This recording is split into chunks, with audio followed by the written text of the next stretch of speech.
मेरो यहाँ घाँटीले भएको छैन र लसुन नआउनु है सन्चै छैन जत्रै के गरे हामी मुर्गिया सेवा केन्द्र जनउत्थान साकोस मुर्गिया सेवा केन्द्रको आज 2 दिने अवलोकन भ्रमणमा हामी जाँदैछौँ होइन। हाम्रो अवलोकन भ्रमण यहाँहरूलाई थाहा होला, हामी बागलुङ जाँदैछौँ र आज राति गएर हामी आज साँझ हामी पुष्पा बास बस्न जाँदैछौँ होटल वन्दनामा।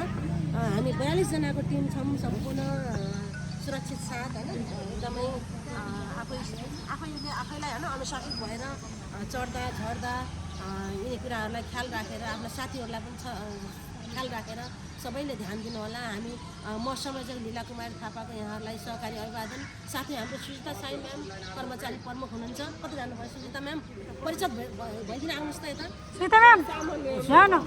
हुनुहुन्छ। यसै गरेर हाम्रो 6 जना समितिका टिम छौँ भने हाम्रो पुरानो सदस्य पुरानो समितिबाट हाम्रो नवल विश्व सर पनि हुनुहुन्छ। उहाँले सबै यहाँहरूलाई सहयोग गर्नुहुनेछ। यहाँहरूले चढ्दा झर्दा कहाँ रोक्नु जता पाइ रोकिन्न होइन। ठाउँमा रोकेको ठाउँमा शौचालयहरू भएको ठाउँमा रोकिन्छ। तिनी कुराहरूलाई मध्यनजर गर्दै साथै हामी एकदम अनुशासित हामी जनउत्थान साकोस भनेपछि हाम्रो नेपालको एउटा ब्रान्डेड सहकारी हो।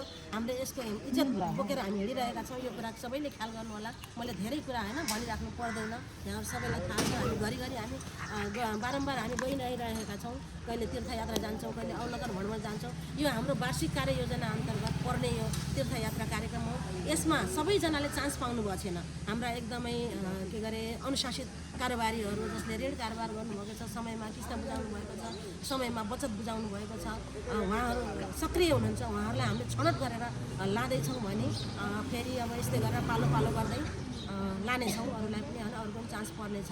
यिनी कुरा भन्दै एउटा खास कुरा मैले के भन्न चाहन्छु भने मदिरापान विशेष गरेर हाम्रो कसैले पनि होइन नगरिदिन हुने देश हुनेछ भन्दै हाम्रो ड्राइभरजी हुनुहुन्छ गुरुजी, उहाँलाई पनि सबैले होइन एउटा रेस्पेक्टका साथ सबै हामी जानेछौँ, सबै साथमा हुनेछौँ भन्दै यिनी कुराहरूको ख्याल गर्दै आज हामी पुष्पा बास बस्छौँ भने भोलि हामीले बिहानै कालिका मन्दिर बागलुङ कालिकाको दर्शन गरेर त्यसपछि एउटा सहकारी हामीले केवाइसी सहकारी बागलुङमा हामीले भिजिट गर्नेछौँ। त्यहाँ पनि हामी एकदमै अनुशासित भएर जानुपर्ने हुन्छ। हाम्रो मोबाइलहरू साइलेन्ट गर्नुपर्ने हुन्छ। यो कुरा अब घरिघरि हामीले भन्न सक्दैन, छितरिनुहुन्छ होइन साथीहरू। त्यही भएर यो कुरालाई मध्यनजर गर्दै मोबाइल साइलेन्टमा राखेर ध्यानपूर्वक उहाँको कुराहरूलाई अब्जर्भ गरेर फेरि हामीले प्रश्नहरू सोध्ने होइन। कतिपय हामीले कुराहरू सेयर गर्नुपर्ने कुरा पनि हुन्छ। कतिपय हामीले प्रश्न आफूलाई जिज्ञासा लागेको कुराहरू सोध्नुपर्ने हुन्छ। तिनी कुराहरू ध्यान गर्दै उताबाट हामीलाई प्रश्नहरू गर्न सक्नुहुन्छ। त्यसको लागि तयारी अवस्थामा बस्दै र फेरि त्यसपछि हामी पञ्चकोट पनि घुम्न जान्छौँ।